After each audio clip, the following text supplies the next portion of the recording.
कलयुग का है नाम आधारा, सुमिर सुमिर नर उतर ही पारा। ओम साई राम मित्रों, आज का ब्लॉग आप सभी हमारे साईं परिवार के लिए विशेष लाभकारी और कल्याणकारी है, क्योंकि आज के ब्लॉग में अपने साईं परिवार के लिए मैं चंद्र ग्रहण की स्थिति में क्या करें क्या ना करें, चंद्र ग्रहण के समय में क्या उपाय करें कि जिससे समस्त परिवार का भाग्य उदय हो जाए, और चंद्र ग्रहण का सूतक काल कितने घंटे पहले लगता है यह भी चीज़ हम बताएंगे। चंद्र ग्रहण के समय में किस किस परिवार पर क्या क्या स्थितियां बनती हैं, अगर आप कुंडली में बिलीव करते हैं तो चंद्र ग्रहण क्या प्रभाव करता है। तो आज का जो यह ब्लॉग है समस्त हमारे साईं परिवार के लिए विशेष है, क्योंकि इस स्थिति को अगर आप नहीं समझते हैं, कोई भी ऊंच नीच की स्थिति आपके जीवन में बनती है तो समझ लीजिए कि पूरा जीवन बर्बाद हो जाता है। इसलिए मैं आप सभी लोगों से कहता हूं कि अगर आप आध्यात्म में बिलीव करते हो तो इस ब्लॉग को पूरा आप देखें। सबसे पहले मैं ये बताना चाहूँगा कि चंद्र ग्रहण की स्थिति बनती कैसे है, चाहे वह कुंडली हो चाहे आप देखते हैं जो। तो जब पाप ग्रह जैसे राहु और केतु ये होते हैं पाप ग्रह, आसुरी प्रवृत्ति के ग्रह इनको माना जाता है। और जब सात्विक ग्रह जैसे चंद्र है तो चंद्र को जब वह निगलने के लिए उनके सम्मुख आते हैं, उनके ऊपर एक आवरण बना लेते हैं, तो ऐसी स्थिति को राहु और केतु की स्थिति को चंद्र ग्रहण कहते हैं। और चंद्र ग्रहण से आपके जीवन में क्या प्रभाव होता है आप समझिए।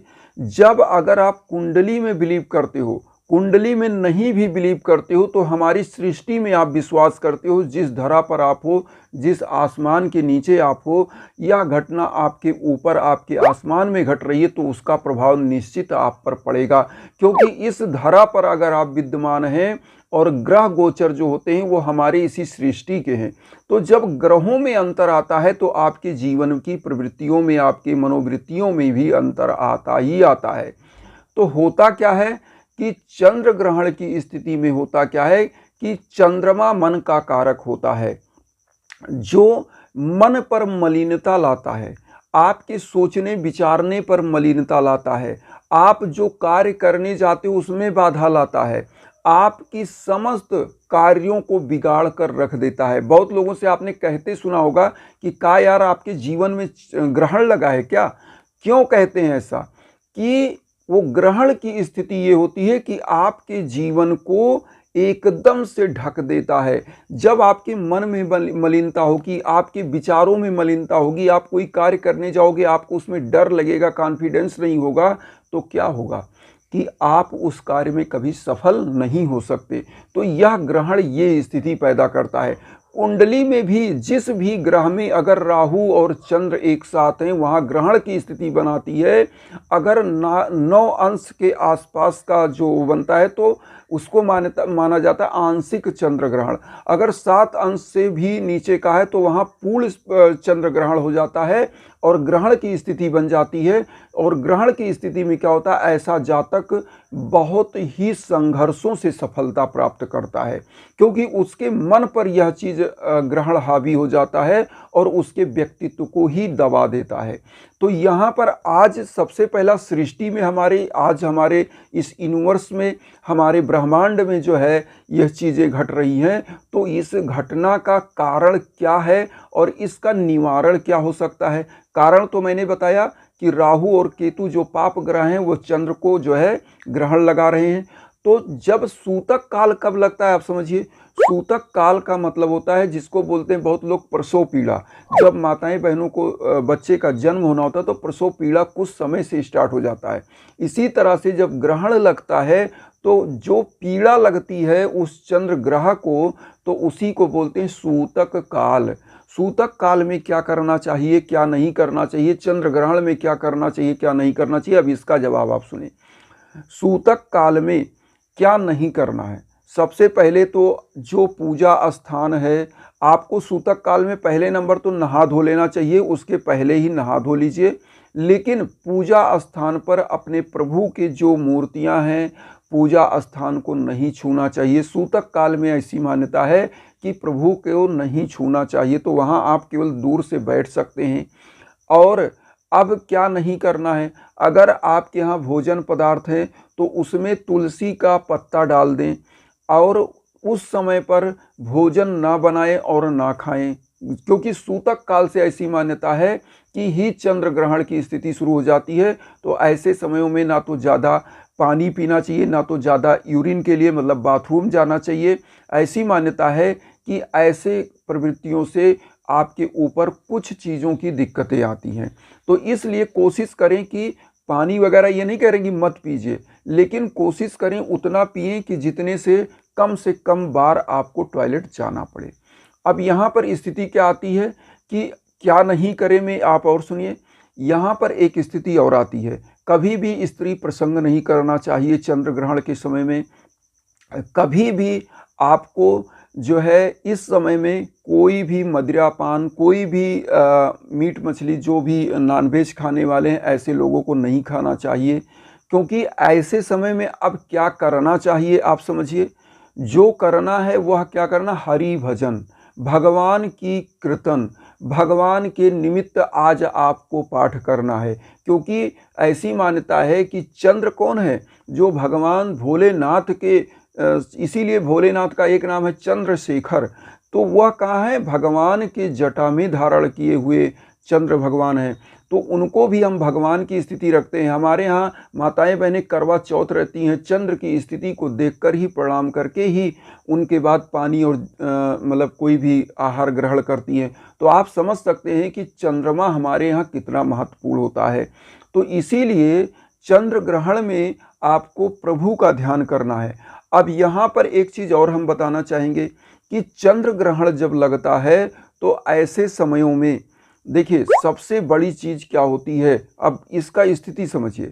जिस प्रकार से अगर चंद्र ग्रहण हमारे चंद्र को क्या करता है कि ढक लेता है और कष्ट पहुंचाता है, तो ऐसे चीज़ों के निवारण के लिए जब हम प्रभु का ध्यान करते हैं तो होता क्या है, अगर आपकी कुंडली में चंद्र कुंडली, अगर आपके किसी भी घर में कुंडली में अगर आप बिलीव करते हैं, अगर आप जीवन में बिलीव करते हैं अपने पूरे कि हमारे जीवन में कुछ ऐसी घटनाएं घट रही हैं जो हमको असफलताएं दे रही हैं, तो ऐसे समयों में यज्ञ आजन के लिए संपर्क करना चाहिए। मैं बार बार अपने हल ब्लॉग में बताता हूं कि जब भी आपके जीवन में कोई कार्य बनते बनते बिगड़ जाता है, कोई कार्य बनता नहीं है, कोई बच्चे बच्चियां उनकी शादियां नहीं हो पा रही समय पर, किसी के यहाँ संतान की प्राप्ति नहीं हो पा रही समय पर, ऐसे समयों में आपको जो है यज्ञ के लिए, हवन के लिए संपर्क करना चाहिए। इसीलिए हम इंस्टाग्राम का लिंक देते हैं कि आपको कहीं भटकना ना पड़े। हमारे लायक जो है वह हम आपको रेमेडी भी बताते हैं, जो हमारे लायक हम हवन भी करवाते हैं आपके लिए। तो यहाँ पर एक चीज़ ये हो गया। अब यहाँ पर जो चीज़ सबसे इम्पॉर्टेंट जानना जरूरी है, जब चंद्र ग्रहण समाप्त हो जाए, जैसे आज जो है चंद्र ग्रहण 6:20 पर जो है समाप्त हो जाएगा शाम को, और मतलब मुख्य चंद्र ग्रहण ऐसी मान्यता है कि 2:41 से शुरू हो जाएगा, मतलब लेकिन सूतक काल लगभग 8:30 से 9 बजे से ही स्टार्ट हो जाएगा। तो आज के दिन आपको क्या करना है, पहले तो हमने बताया जो स्थिति कि नहा धोकर भगवान का आपको भजन कीर्तन, जो भी मंत्र जाप, जो भी माला जाप आप करते हैं वह करिए। अब यहाँ स्थिति आती है कि आपको जो माताएं बहनें प्रेग्नेंट है उनको क्या करना चाहिए, उनके लिए भी बड़ा इम्पॉर्टेंट है, उसको जानिए। क्योंकि जो माताएं बहनें गर्भवती हैं उनको क्या चाहिए कि किसी भी प्रभु की थोड़ी सी भभूति हो, साईं बाबा की भभूति हो, अपनी नाभि पर उसको क्लॉकवाइज गोठ दें, अपनी नाभि को क्लॉकवाइज ऐसे राउंड उसमें भभूति लगा दें, ऐसी मान्यता है। और तुलसी का पत्ता अपने मुंह में रखें, क्योंकि ऐसी मान्यता है जिस गर्भवती माताओं के मुंह में जब तुलसी का दल होता है, पत्ता होता है और उनकी नाभि को गोठ दिया जाता है, तो चंद्र ग्रहण की स्थिति उनके बच्चे पर नहीं पड़ती है। नहीं तो ग्रहण की स्थिति जब पड़ती है तो बच्चे का, किसी का आँख खराब होना, किसी का पैर खराब हो जाना, पैदा होने से पहले ही वो ऐसे विकलांग बच्चे पैदा होते हैं। तो ग्रहण की स्थिति में यह करना चाहिए।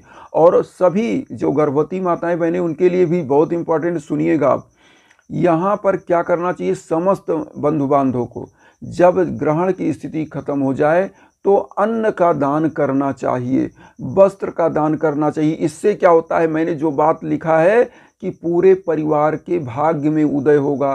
कैसे होगा कि जैसे ही चंद्र ग्रहण समाप्त हो सभी लोग अन्न का दान कर दें और कोशिश करें, अगर आपकी यथासंभव आपका स्थिति बनता है तो वस्त्र का दान करें।